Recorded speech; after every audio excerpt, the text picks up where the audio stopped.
فأعوذ بالله من الشيطان الرجيم بسم الله الرحمن الرحيم والصلاة والسلام عليك يا رسول الله وعلى آلك وأصحابك يا حبيب الله والصلاة والسلام عليك يا نبي الله وعلى آلك وأصحابك يا نور الله نويت سنة الاعتكاف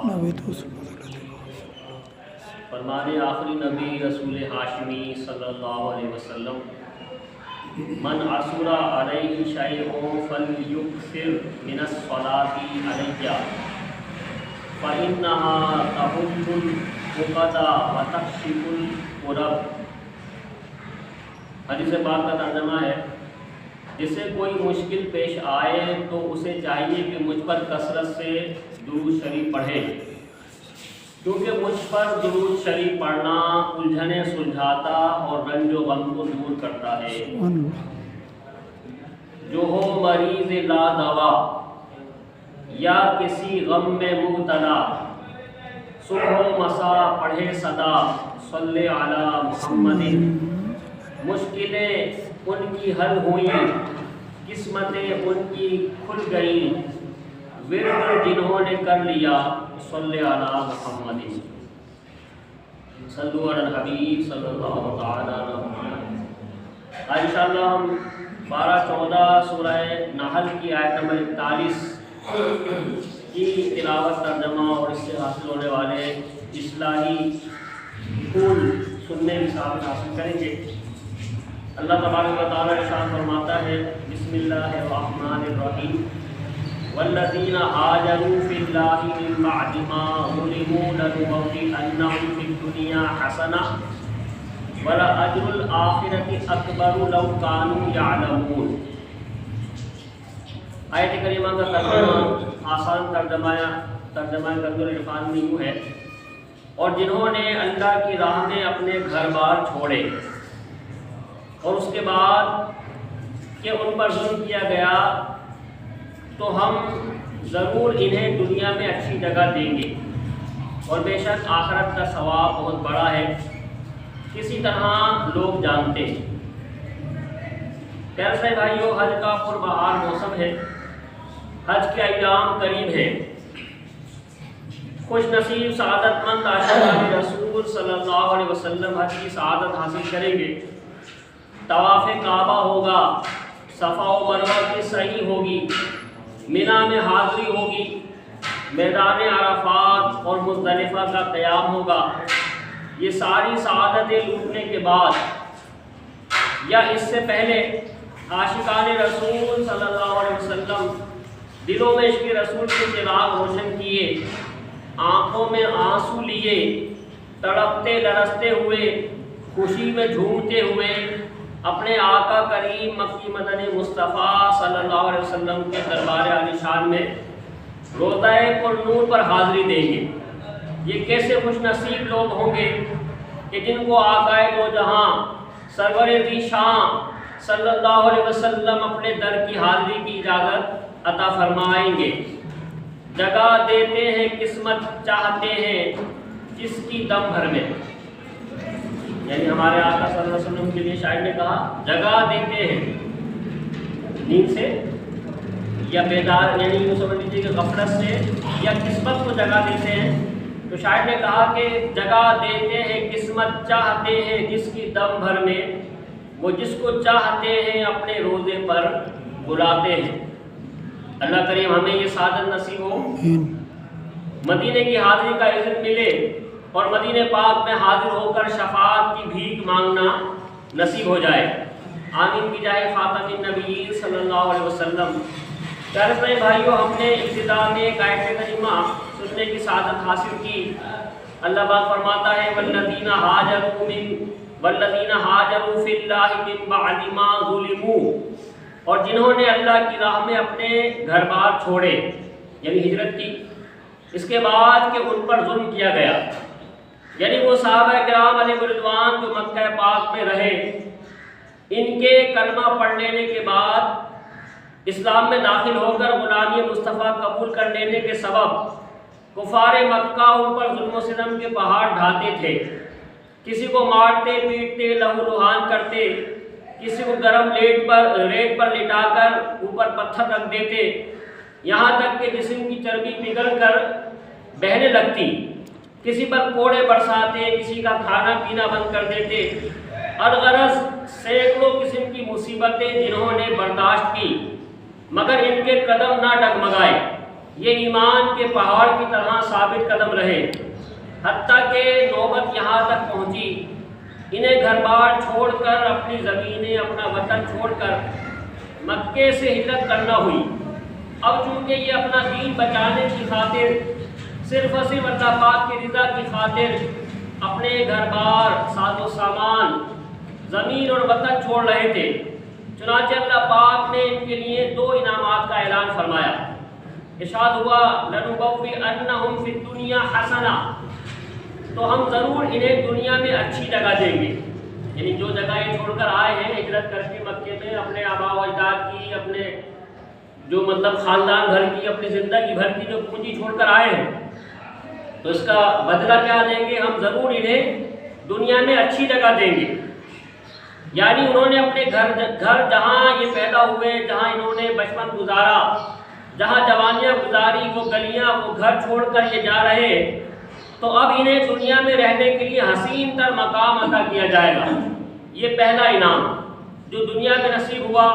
مزید فرمایا وَلَأَجْرُ الْآخِرَةِ أَكْبَرُ لَوْ كَانُوا يَعْلَمُونَ، اور بے شک آخرت کا ثواب بہت بڑا ہے، کسی طرح لوگ جانتے، یعنی لوگ یہ بات سمجھ جائیں، جان جائیں کہ جو آخرت میں اس کا ثواب ہوگا وہ بہت بڑا ہے، یعنی دنیا میں اچھے ٹھکانے کے ساتھ ساتھ آخرت میں انہیں بہت بڑا اجر عطا کیا جائے گا۔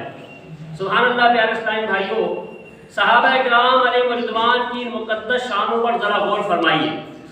آج ہم سفر حج، سفر مدینہ کی سعادت حاصل کرتے ہیں، نمازیں پڑھتے ہیں، روزے رکھتے ہیں، کیا ہم میں سے کسی کے پاس ان نیکیوں کی قبولیت کی گارنٹی ہے؟ کیا ہم کہہ سکتے ہیں کہ ہمارے اعمال قبول ہو گئے؟ نہیں کہہ سکتے۔ ہم نماز پڑھ تو سکتے ہیں، قبول کرنا نہ کرنا اللہ پاک کی مرضی ہے۔ ہم روزے رکھ تو سکتے ہیں، قبول کیے نہیں کیے یہ اللہ جانتا ہے، ہم نہیں جانتے۔ ہم بڑے ذوق و شوق کے ساتھ مدینے جا بھی سکتے ہیں، حج کر بھی سکتے ہیں، عمرہ کر بھی سکتے ہیں، مگر یہ نیکیاں قبول ہوئیں یا نہیں، مرنے سے پہلے ہم نہیں جان سکتے۔ صحابہ کرام علیہ رضوان کی شان دیکھیے، یہ حضرات عالی وقار نیکیاں کرتے تھے، اللہ پاک قرآن کریم کی آیات اتار کر بتا دیتا تھا کہ جس نے یہ نیکی کی ہے اسے دنیا میں یہ اجر ملے گا، آخرت میں وہ اجر ملے گا۔ یعنی صحابہ نے ہجرت کی تو اللہ نے بتا دیا کہ تمہیں دنیا میں بہترین جگہ دیں گے اور آخرت میں اس سے بڑا اجر جو ہے وہ عطا فرمائیں گے۔ تو صرف یہ ہجرت ہی کی بات نہیں ہے، بہت سارے اعمال صحابہ کرام علیہ رضوان کے ایسے ہیں کہ انہوں نے کوئی عمل کیا تو اللہ نے قبولیت کی جو ہے قرآن میں بشارت عطا فرما دی کہ فلاں صحابی نے یہ عمل کیا تھا، ان کا نام نہیں، مطلب صرف جو ہے وہ نشاندہی، وہ صحابہ یا حضور صلی اللہ علیہ وسلم یا دیگر کیونکہ احباب خود جان دیتے تھے کہ یہ کام تو ہمارے فلاں دوست نے، فلاں بھائی نے، فلاں بیٹے نے، فلاں باپ نے، ہماری ماں نے، ہمارے بہن نے، مطلب کس نے کیا تھا۔ تو اللہ تبارک و تعالیٰ ساری جو سمجھ لیجیے کہ دنیا باقی رہنے تک کے لیے جو ہے وہ ان کی قبولیت کی جو ہے گارنٹی عطا فرما دی کہ یہ عمل جو ہے جس نے بھی کیا ہے اللہ نے اس کا عمل قبول فرما لیا۔ چند مثالیں عرض کروں۔ حضرت مولا علی رضی اللہ عنہ کے پاس 4 درہم تھے، آپ نے 1 درہم رات کو، 1 دن میں 1 چھپا کر 1 اعلانیہ صدقہ کیا۔ اللہ پاک نے آیت اتار دی، فرمایا الذین ينفقون اموالهم باللیل والنہار سرا وعلانیۃ فلہم اجرهم عند ربهم ولا خوف علیہم ولا هم یحزنون۔ وہ لوگ جو رات میں اور دن میں پوشیدہ اور اعلانیہ، یعنی 4 انداز میں انہوں نے صدقہ کیا تھا، 1 رات میں دیا، 1 دن میں دیا، 1 چھپا کے دیا، 1 ظاہر کر کے دیا۔ چار انداز میں جو ہے وہ 4 دینار کو صدقہ کیا. اللہ نے وہ چاروں جو ہے انداز بھی بیان فرما دی کہ ہم نے یہ چاروں صدقے جو ہے اپنی بارگاہ میں قبول فرما لیے. چنانچہ فرمایا وہ لوگ جو رات میں اور دن میں پوشیدہ اور اعلانیہ اپنے مال خیرات کرتے ہیں ان کے لیے ان کا اجر ان کے رب کے پاس ہے. ان پر نہ کوئی خوف ہوگا اور نہ وہ غمگین ہوں گے. یعنی جب اللہ ارشاد فرما رہا ہے کہ جو ہے فلاں صاحب نے اس انداز میں صدقہ کیا ہے، ایک رات میں کیا، ایک دن میں کیا ہے، پوشیدہ کیا ہے، ظاہر کر کے دیا، تو اللہ ان کے اجر کو جانتا ہے. یعنی جب اللہ فرما رہا ہے کہ اللہ ان کے اجر کو جانتا ہے تو دیا ہے تو تبھی تو جانتا ہے. بھائی اگر کوئی باپ اپنے بیٹے کو کوئی انعام دے تو باپ صرف یہ کہہ دے کہ بھائی میں جانتا ہوں کہ اس کو کیا ملا ہے، کچھ ملا ہے نہیں تو باپ کہہ رہا ہے کہ اس کو یہ ملا ہے. تو اللہ فرما رہا ہے کہ اللہ جانتا ہے کہ ان کو کیا، ان کا اجر کیا ہے. مطلب اللہ نے ان کو اجر دے دیا، قبولیت کی گارنٹی، قبولیت کی بشارت عطا فرما دی کہ میرے محبوب صلی اللہ علیہ وسلم کے صحابہ تم جو عمل کر رہے ہو ہماری بارگاہ میں اس کا اجر جو ہے وہ محفوظ ہے. صحابہ کرام علیہ رضوان مغرب کے بعد اوابین کے نوافل پڑھا کرتے تھے. اللہ پاک نے فرمایا وَلَا تَعْلَمُ نَفْسٌ مَا أُخْفِيَ لَهُم مِّن قُرَّةِ أَعْيُنٍ جزاءً بما كانوا يعملون. تو کسی جان کو معلوم نہیں، یعنی یہ چھپا کے عمل کرتے ہیں کسی کو پتہ نہیں ہے. مغرب کی نماز کے بعد جب سب چلے جاتے ہیں اپنے گھروں میں جاتے ہیں اور نوافل اوابین پڑھتے ہیں تو اللہ نے فرمایا تو کسی جان کو معلوم نہیں وہ آنکھوں کی ٹھنڈک جو ان کے اعمال کے بدلے میں چھپا کر رکھی ہے. یعنی ان نوافل کی قبولیت کی خبر بھی دے دی اور ساتھ ہی بتا دیا کہ ان کے لیے وہ جزا تیار کی گئی ہے کہ اس کی خبر اللہ پاک کو ہے اور کسی کو نہیں. یعنی جو اجر ہم نے ان کے لیے رکھا ہے آخرت میں، آنکھوں کی ٹھنڈک، ظاہر آنکھوں کی ٹھنڈک مطلب کسی چیز کو، کسی نعمت کو، کسی انعام کو دیکھ کے بندے کہتا ہے کہ بھائی اس سے تو اس کو دیکھ کے تو میری آنکھیں ٹھنڈی ہو گئی. تو اللہ فرما رہا ہے کہ ہم نے جو اس کے لیے اجر رکھا ہے اس کو دیکھیں گے جب قیامت میں. کسی کو نہیں پتا کہ وہ اجر کیا ہے، وہ ثواب و بدلہ ہم نے کیا ان کے لیے تیار رکھا ہے. جب دیکھیں گے تو ان کی آنکھیں ٹھنڈی ہو جائیں گی. حضرت ابو طلحہ انصاری رضی اللہ عنہ نے فرمایا مہمان کی مہمان نوازی اس شان سے، حضرت ابو طلحہ انصاری رضی اللہ عنہ نے مہمان نوازی اس شان سے کی کہ خود بھوکے رہے، سب کھانا مہمان کو کھلا دیا. اللہ پاک نے ان کی مہمان نوازی قبول فرمائی اور آیت کریمہ اتار کر فرمایا فَأُولَٰئِكَ هُمُ الْمُفْلِحُونَ. تو وہی لوگ کامیاب ہیں جو اس انداز میں اپنے مہمان کی مہمان نوازی کرتے ہیں. یہ سارے جو ہے بات کو بیان فرما کے آخر میں فرمایا فَأُولَٰئِكَ هُمُ الْمُفْلِحُونَ. تو وہی لوگ کامیاب ہیں. سبحان اللہ. پیارے اسلامی بھائیو، یہ شان صحابہ کرام علیہم رضوان ہے. ان پر اللہ پاک کی کیسی کرم نوازی تھی، ادھر نیکی کرتے ادھر قبولیت کا اعلان ہو جایا کرتا. یہاں بھی دیکھیے صحابہ کرام علیہ رضوان نے ہجرت کی، جو ابھی آیت کریمہ ہم نے شروع میں سنی. اللہ پاک نے آیت اتار کر ان کے لیے 2 طرح کے انعامات کا اعلان فرما دیا. انہیں دنیا میں حسین ٹھکانہ عطا ہوگا، آخرت میں بڑا اجر دیا جائے گا. کسی شاعر نے کہا کیوں نہ ہو رتبہ بڑا اصحاب و اہل بیت کا، ہے خدائے مصطفیٰ اصحاب و اہل بیت کا، فضل رب سے 2 جہاں میں کامیابی پائے گا، دل سے جو شیدا ہوا اصحاب و اہل بیت کا. کیسے بھائی اللہ پاک نے فرمایا لَنُبَوِّئَنَّهُمْ فِي الدُّنْيَا حَسَنَةً. تو ہم ضرور انہیں دنیا میں اچھی جگہ دیں گے. جنہوں نے ہجرت کی، ظلم و ستم کفار کے برداشت کرتے رہے اور جب اللہ نے اجازت عطا فرمائی تو مکے سے مدینہ ہجرت کی تو اللہ نے ان کے لیے فرمایا تو ہم ضرور انہیں دنیا میں اچھی جگہ دیں گے. جو جگہ چھوڑ کے جا رہے ہیں اس سے بہترین، اس سے اچھی جگہ انہیں دی جائے گی. یعنی جو مکے سے ہجرت کر رہے ہیں، اپنے گھر بار چھوڑ رہے ہیں، انہیں دنیا میں حسین ترین ٹھکانہ عطا کیا جائے گا. اب ذرا خود غور فرمائیے، ذہن پر زور دے کر بتائیے صحابہ کرام علیہ رضوان نے جب ہجرت کی تو انہیں دنیا میں کون سا ٹھکانہ عطا کیا گیا؟ مدینہ. پیار سے کہیے مدینہ. الحمدللہ مدینہ کے نام میں بھی مٹھاس ہے. مدینہ مدینہ ہمارا مدینہ، ہمیں جان و دل سے ہے پیارا مدینہ. پتہ چلے اس مقام پر رب کریم نے مدینہ طیبہ کو حسنہ کا خطاب دیا. اس لفظ کا معنی سمجھیے. امام راغب اصفہانی رحمۃ اللہ علیہ یہ ڈکشنری کے لغت کے عربی کے امام ہیں. یہ جو ہے حسنہ کا معنی کر رہے ہیں کلو مبہج مرغوب فی، ہر وہ چیز جسے دیکھ کر تازگی ملے، یعنی دل خوش ہو، تازگی ملے، جس میں رغبت حاصل ہو، اسے حسن، اگر مؤنث ہے مادہ ہے تو اسے حسنہ کہتے ہیں۔ جسے دیکھ کر چہرہ تر و تازہ ہو جائے اسے حسین حسی کہتے ہیں۔ جسے دیکھ کر عقل تر و تازہ ہو جائے اسے، یعنی جسے دیکھ کر چہرہ تر و تازہ ہو جائے اسے حسین حسی، یعنی جو محسوس کی جا سکے، حسی وہ خوبصورت چیز جسے محسوس کیا جا سکے، اسے جو ہے حسین حسی کہتے ہیں۔ اس سے چہرہ مطلب روشن ہو جاتا ہے، تر و تازہ ہو جاتا ہے۔ جسے دیکھ کر عقل تر و تازہ ہو جائے اسے حسین عقلی کہتے ہیں۔ جسے دیکھ کر روح تر و تازہ ہو جائے اسے حسین ہوائی، حسین قلبی یا روحی کہتے ہیں۔ علماء کرام فرماتے ہیں آیت کریمہ میں مدینہ شریف کو جو حسنہ فرمایا گیا ہے، اس سے صرف ظاہری حسن مراد نہیں، باطنی حسن بھی مراد ہے۔ اب آیت کریمہ کا مطلب یہ بنے گا جنہوں نے ہجرت کی، انہیں گھر بار چھوڑنے کے بدلے ایسا حسین مقام عطا کیا گیا جسے دیکھ کر ان کے چہرے بھی تر و تازہ ہو جائیں گے، ان کے دل و دماغ بھی تر و تازہ ہو جائیں گے، یعنی دل بھی خوش ہو جائے گا اور چہرہ بھی دیکھ کے مطلب جیسے چہرے سے بھی خوشی کا اظہار ہوگا اور دل بھی اندر سے خوش ہو رہا ہو۔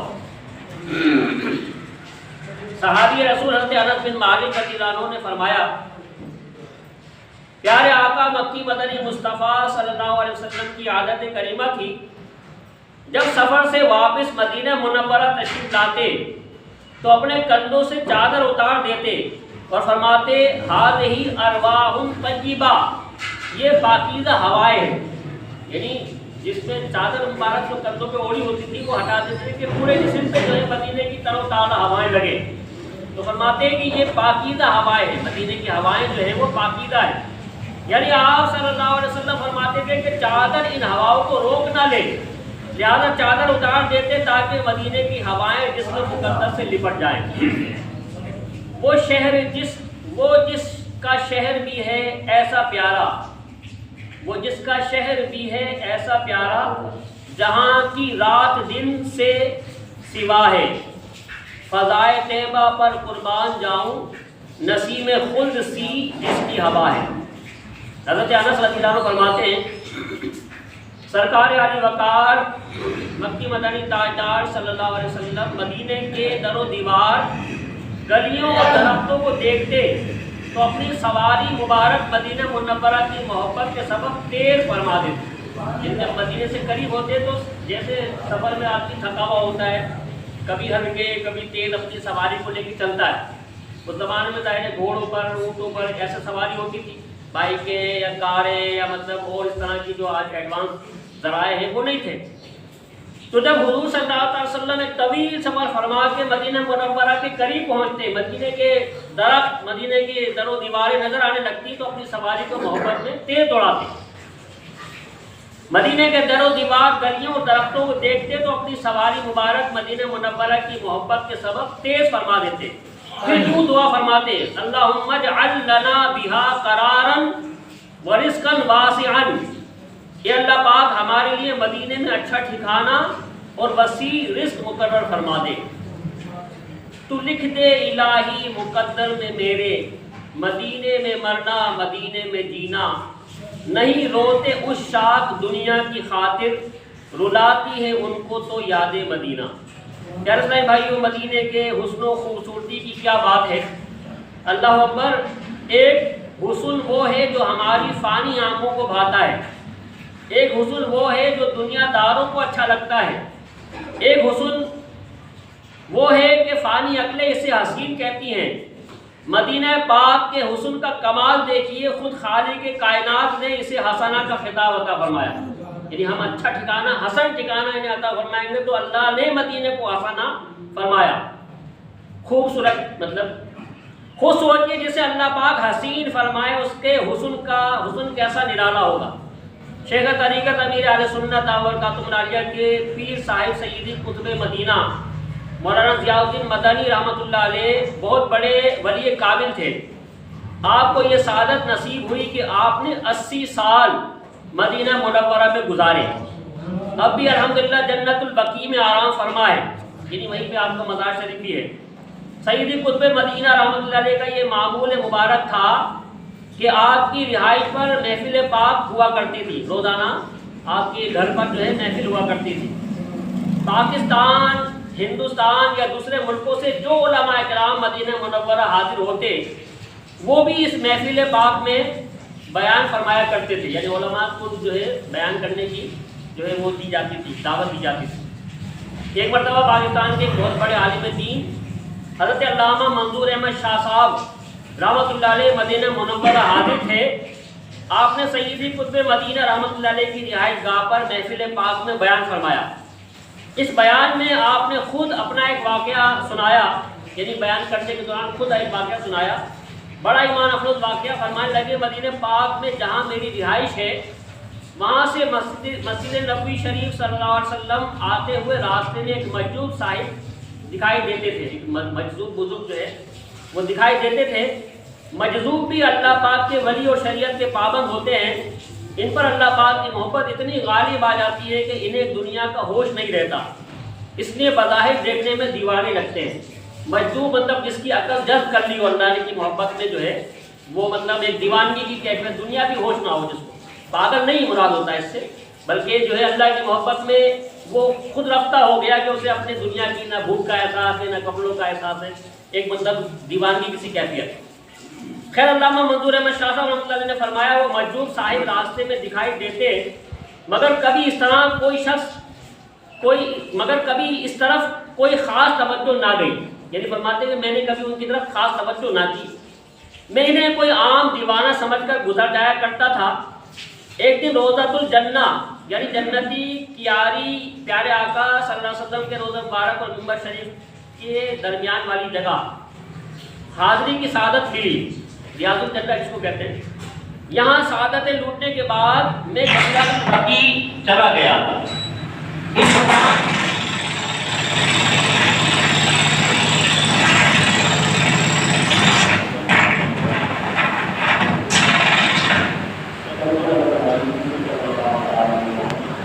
بتاتے ہیں کہ میں جنت البقیع چلا گیا۔